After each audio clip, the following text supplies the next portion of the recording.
दोस्तों, जल परियों ने कभी न कभी अस्तित्व में होने की बात पर सबका ध्यान आकर्षित किया है।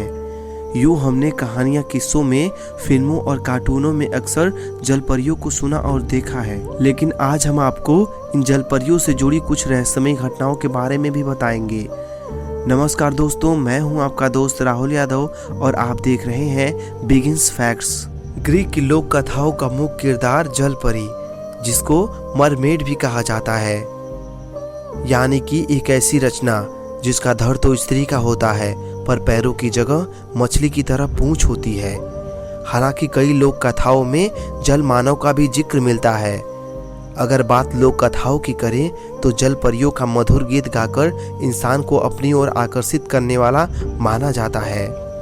ऐसा कहा जाता है कि इंसान इन गीतों से आकर्षित होकर समुद्र में छलांग लगा देता था और कई बार जल परियों को मदद करने वाला भी कहा जाता है। जल परियां की दुनिया भर में कहानी सांस्कृतिक लोक कथाओं में प्रचलित है, जिसमें अफ्रीका, यूरोप और एशिया भी शामिल हैं। जल परियों को कई बार तूफान लाने और जहाज टूटने जैसी घटनाओं के साथ जोड़ा जाता रहा है। जल परियों का नाम सबसे पहले 1000 ईसा पूर्व एशियाई एरिया में सुनने को मिलता है। इससे जुड़ी कहानियां कुछ ऐसी बताई जाती हैं कि देवी स्टारगेट्स को न चाहते हुए भी अपने प्रेमी को मारना पड़ा था, जिससे शर्मिंदा होकर उन्होंने तालाब में छलांग लगा दी थी और जल परी का रूप लेकर पानी में ही रहने लगी। एक कहानी और है जहां अलेक्जेंडर की बहन थेसारोइन मरने के बाद जल परी बन गई थी। जहां भारतीय रामायण और अध्यात्मिक और कोमोडियन संस्करण की माने तो ऐसा उल्लेख मिलता है, जब हनुमान जी लंका जाने के लिए सेतु बना रहे थे तब स्वर्ण मत्स्य यानी सोने की जल परी ने हनुमान जी के इस प्रयास को रोकने की तमाम कोशिशें की, पर वह विफल रही। कहा जाता है कि स्वर्ण मत्स्य रावण की बहन थी। प्राचीन चीनी कहानियों में जल परियों का आंसू यानी मोतियों में बदलने का उल्लेख मिलता है।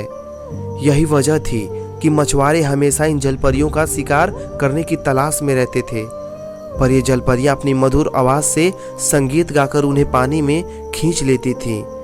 भगवान विष्णु का मत्यस्थ अवतार के बारे में तो हम सभी ने सुना ही है, जिनका ऊपरी भाग मानव के जैसा और निचला हिस्सा मछली जैसा था। ये तो हुई मान्यता की बातें। आइए अब जानते हैं उन घटनाओं के बारे में जो जल परियों के अस्तित्व को बयान करती हैं। जल परियों को लेकर अगर वैज्ञानिकों की राय ली जाए तो उनका मानना है कि जब इंसान अपना विकास कर रहा था तो शायद उसने पानी में रहने के लिए अपने अंगों को भी कर लिया होगा, क्योंकि विकास के दौर में इंसान में कई बदलाव देखे गए। जल परियों की मिलने की किस्से कहानियां एक दो नहीं हैं, बल्कि कई सारी कहानियां देखने को मिलती है। एक किस्सा आप लोगों ने भारत के गुजरात का भी सुना होगा, जहां मित्र जलपरी के 100 मिलने की बात सामने आई थी। मिस्र के समुद्र के तट से भी वैसे ही जलपरी के मित्र 100 की फोटोज सोशल मीडिया पर वायरल हुए, लेकिन बाद में सभी को अफवाह करार दे दिया गया। वर्ष 2016 में भारत का एक अनोखा केस देखने को मिला, जहां एक बच्चा देखने में एकदम जलपरी जैसा पैदा हुआ। ऊपरी भाग मनुष्य जैसा और नीचे भाग में दोनों पैर जुड़े हुए किसी मछली की पूंछ की तरह दिखाई पड़ रहे थे। अनफॉर्चुनेटली यह बच्चा केवल 10 मिनट तक ही जिंदा रह पाया। डॉक्टरों ने बताया इस बीमारी को एनसेरोनोमेलिया कहते हैं, जिसे मरमाइन सिंड्रोम के नाम से भी जाना जाता है। ये सारी घटनाएं जल परियों के होने और न होने दोनों के प्रकार की संभावनाएं जताती हैं, मगर हाल फिलहाल यह तो सच है कि जल परियों की होने की कोई पुष्टि नहीं हुई है। अगर हुई होती तो हम आपको पक्का वीडियो में सबूत के साथ दिखाते। खोज लगातार जारी है, राहुल यादव की भी, बिगिंस फैक्ट्स की भी और तमाम वैज्ञानिकों की भी। वीडियो अच्छा लगा हो तो चैनल को सब्सक्राइब कर बेल आइकन जरूर दबा दीजिएगा।